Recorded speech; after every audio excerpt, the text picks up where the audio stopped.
Dear friends, आप सभी को सादर प्रणाम करते हुए इस 15 अगस्त के शुभ अवसर पर हम उन अमर शहीदों को जो अपने राष्ट्र के लिए कुर्बान हो गए नमन करते हुए, श्रद्धा सुमन अर्पित करते हुए एक बार भारत माँ के उद्घोष के साथ, भारत माँ की जयकारे के साथ हम आप सभी अपने चैनल के पाठकों, अन्य जो दर्शक हैं, आप सभी लोगों से मैं आग्रह करूंगा फ्रेंड्स कि आज हमारे समाज को आवश्यकता है युवाओं की।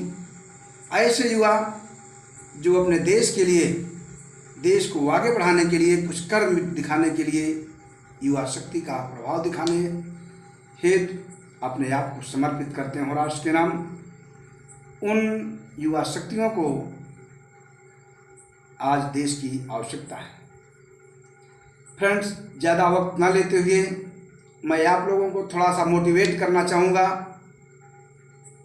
यदि आप जिस भी क्षेत्र में जाते हैं, आज हमारे देश को, समाज को ईमानदारीपूर्ण जीवन जीने की आवश्यकता है।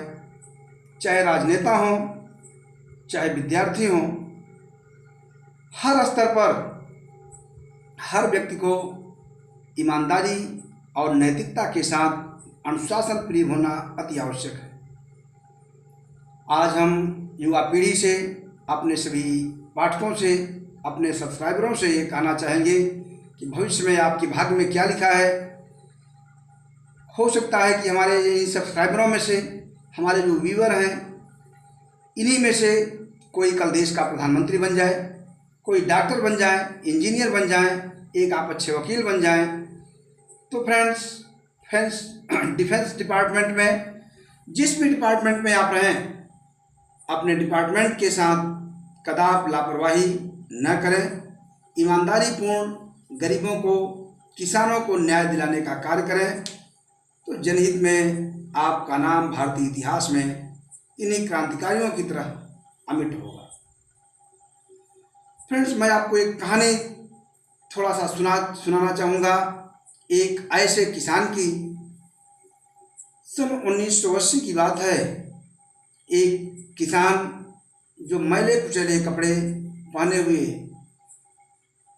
थाने में पहुंचते हैं और वो थाने में जा कर के इंस्पेक्टर महोदय से अपने बैल के चोरी होने की रिपोर्ट लिखने की गुजारिश करते हैं कि साहब, मेरे बैल चोरी हो गए हैं, कृपया आप FIR दर्ज कर लीजिए और साहब उचित कार्रवाई करने की कृपा करें। तो दरोगा जी ने बैल ढूंढने के बजाय, FIR दर्ज करने के बजाय उस बूढ़े को उल्टा सीधा समझाते हुए, तमाम ढंग से उल्टी सीधी बातों को करके उन्हें हतोत्साहित कर देते हैं और प्रशासनिक किसी भी प्रकार की सहायता न करके उन महोदय को, उन बूढ़े बेचारे गंदे पहने हुए किसान को दरोगा जी अपमानित करके वहाँ से बिना FIR दर्ज किए हुए भगा देते हैं। थाने से कुछ दूर जैसे ही थाने के गेट से वो किसान बाहर निकलता है, फ्रेंड्स, एक उनका संतरी जाता है और कहता है कि दादाजी सुनो, अगर आपको FIR दर्ज करानी है तो कुछ थोड़ा सा लेन देन कर लीजिए। जब वो लेन देन की बात संकेत करता है तो फ्रेंड्स, दादाजी मुस्कुराते हुए कहा, साहब अगर ये संभव हो तो बताइए, मेरे पास ज़्यादा पैसे तो नहीं है, कितना लेंगे आप। अंत में होते करते मामला 35 रुपये में तय हो गया दोनों लोगों को। किसान ने कहा, साहब मेरे पास ज़्यादा पैसे नहीं है, मैं गरीब किसान हूँ, तो साहब दीवान जी लिखवा दीजिए मेरी रिपोर्ट, चलिए 35 रुपये में आपको दे देता हूँ। जाते हैं, जैसा जैसा किसान ने कहा, उनका मुंशी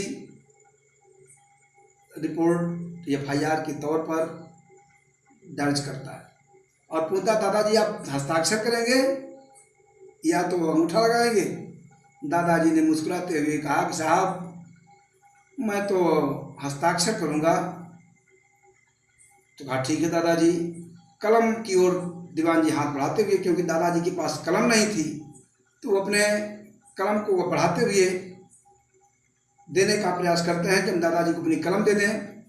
लेकिन दादाजी उसकी कलम न लेकर के उनकी इंक पैड को लेते हैं तो वो बाबू जो है बड़े आश्चर्य में पड़ गया कि आखिर अभी तो दादाजी कह रहे थे कि हम साइन करेंगे, पेन नहीं ले रहे हैं, इंक को लेंगे, लगता है कि अंगूठा लगाएंगे। ये झूठ बूढ़ा बोलता है, इसको लिखने नहीं आता है, अंगूठा लगाएगा और कह रहा है कि मैं साइन करूंगा। इस बात को फ्रेंड्स वो मुंशी मन ही मन सोच ही रहा था कि उसी समय वो गरीब किसान गंदा कपड़ा पहने हुए मैले कुचैले ड्रेस में वो किसान अपने जेब में हाथ डाले और एक मोहर निकाले और उसके इंकपैड में मोहर को सील को लगा करके उन्होंने उस FIR के नीचे लगा दिया जिसमें लिखा था prime minister government of India. और जब दीवान जी को दिया, दीवान जी ने मोहर देखा, तब तो हक्का बक्का रह गए। फ्रेंड्स घबराते हुए वो पहुंचते हैं इंस्पेक्टर साहब के पास, साहब हमने दिया है, मोहर लगा दिया गवर्नमेंट प्राइम मिनिस्टर, ये तो लगता है प्रधानमंत्री जी हैं। तब पूरा थाना भौचक्का हो गया, दौड़ के उनके लागे पांव पकड़ने। तो फ्रेंड्स तब उस गरीब किसान ने अपना परिचय देते हुए कहा, उन सभी इंस्पेक्टरों को थाने पर जो दो तीन इंस्पेक्टर तैनात थे, जितने भी सिपाही कर्मी थे, होमगार्ड थे, पूरे स्टाफ को उन्होंने बुलाया, सबकी मीटिंग लिया। खरी खोटी सुनाते हुए उन्होंने किसानों के प्रति, गरीबों के प्रति अपनी सहानुभूति दिखाने का सुझाव निर्देश देते हुए उन्होंने पाठ पढ़ाया और फ्रेंड्स पूरे थाने को सस्पेंड कर दिया। वास्तव में मामला क्या था, वो देखने गए थे कि पुलिस का क्या रवैया चल रही है गरीबों और किसानों, मैले कुचैले लोगों के साथ। क्या पुलिस वास्तव में अपने तेवर के साथ बात करती है? इसी बात को लेकर के औचक निरीक्षण करने के लिए वो और कोई नहीं थे, तत्कालीन प्रधानमंत्री चौधरी चरण सिंह जी थे। ऐसी महान आत्मा को जो राष्ट्रहित में गरीबों के लिए, किसानों के लिए पुलिस को सबक सिखाया, पूरे भारतीय महकमे को जो उन्होंने सबक सिखाया, तो मैं आप लोगों से भी ये उम्मीद करूंगा कि आप जहाँ भी रहें, जिस महकमे में रहें, जिस विभाग में मिले, जिस विभाग में आपको नौकरी मिले, तो फ्रेंड्स ईमानदारी के साथ, अपने कर्मठता के साथ, सहानुभूतिपूर्वक जनहित में काम करने का प्रयास करें, तो ईश्वर आपका भला करेगा। और एक बार पुनः उन अमर शहीदों को श्रद्धा सुमन अर्पित करते हुए इस 74वें भारतीय स्वतंत्रता दिवस के शुभ अवसर पर, इस राष्ट्रीय पावन पर्व पर फ्रेंड्स मैं आप सभी को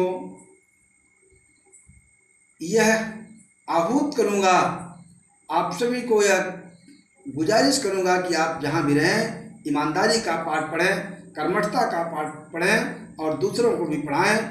यदि संभव हो तो सदैव सदाचार के नियमों का पालन करते हुए अपने भविष्य को सजाएं, संवारें और आगे बढ़ाएं, तो शायद निश्चित रूप से ईश्वर आपके भाग्य के साथ ही साथ आपके परिश्रम में भाग्य के फल को भी मिला करके निश्चित आपका पूरा पर्सनालिटी, व्यक्तित्व बहुत आगे बढ़ेगा।